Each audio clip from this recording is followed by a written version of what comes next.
In a bustling city on the edge of a desert, there lived a wealthy merchant named Elias.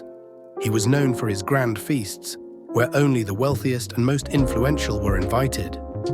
One day, Elias decided to host the most magnificent banquet the city had ever seen. He ordered the finest foods, the rarest wines, and musicians from faraway lands. As the preparations neared completion, Elias sent his servant to deliver invitations to the city's elite. But to his surprise, most refused. One claimed he had just purchased land and needed to inspect it. Another said he was busy with his new business. A third excused himself, citing family obligations. Disappointed but undeterred, Elias turned to his servant and said, "Go into the streets and invite everyone you find. The poor, the crippled, the blind, and the outcasts.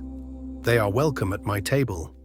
The servant hurried through the city, calling out to those who had never dreamed of entering such a feast.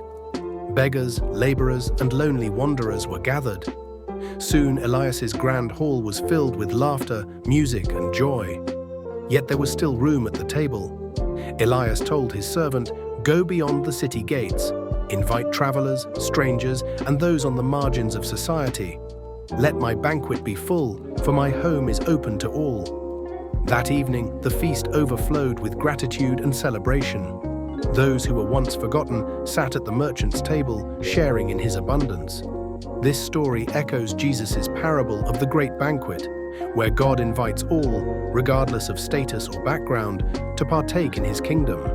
It reminds us that grace is freely given, not earned, and that everyone has a seat at God's table if they choose to accept his invitation.